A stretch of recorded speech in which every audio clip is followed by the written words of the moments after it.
Hey everybody, today I'm stepping away from ancient mysteries to a mystery a little more recent, one that originates in my home state of Minnesota. Now, Kensington, Minnesota, located about 150 miles west-northwest of Minneapolis, St. Paul. Uh, Back in 1898, this was just a normal village settled by Scandinavian immigrants.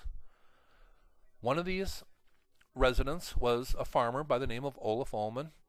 He was out clearing his field one day with his 10-year-old son, and he came across this stone buried about 6 inches deep in the earth, wrapped in tree roots.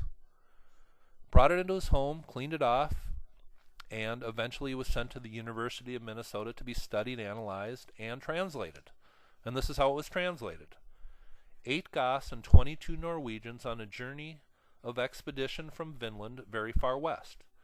We had camped 2 rocky islands, 1 day's journey north from the stone.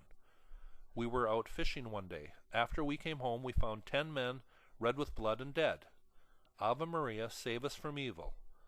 Have 10 men by sea to look after our ships, 14 days' journey from this island, year 1362. Now, critics immediately said this was a hoax. These runes did not exist in 1362. These runes were recently carved, and 14 days' journey from Vinland was impossible. And nobody from Scandinavia was traveling to what was become Minnesota back in the 14th century. Well, the mystery is swayed for about a century now. Is it real or not? Most people saying no, it's a hoax.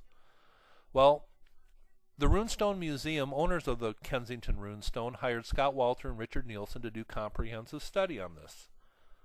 Scott Walter, a geologist from the University of Minnesota Duluth, what he did is he compared the deterioration of mica on similar type gravestones in Maine to the Runestone, and he determined that the carvings were centuries old when they first came out of the ground in 1898. Also, a dotted R was found on the stone, and this dotted R wasn't discovered until the mid-1930s, so there was no way Olaf Ullman could have done it himself and known about this. Also, as far as it being recently carved, when Olaf Ullman cleaned it off, he used a little knife or something to carve out the soil and everything impacted in the writing, and he scratched it up a little, so people said, that the scratches were evidence that it was recently carved, but it wasn't. Now, Nielsen and Walter have recently published a book called The Kensington Runestone, Compelling New Evidence. Everything I read in this book has me convinced that the Kensington Runestone is real, especially the evidence of the lines on the stone, and they could have only been made by being exposed against tree roots for hundreds of years.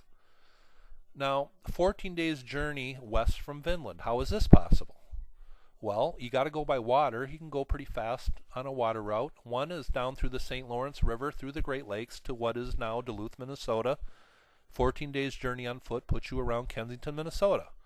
Also down through the Hudson Bay, down through a few rivers into Minnesota, and journey on foot eastward to Kensington, 14 days. It makes perfect sense. Either one of these routes is possible. Now today, the Kensington Runestone sits in a little tiny museum in north central Minnesota. Not much fanfare. Not many people know about it, though the History Channel did do a story on it.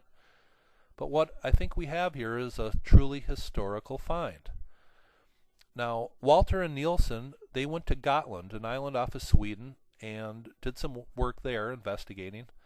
And they found a second date inscripted into this stone of 1362 by using what is called the Easter table.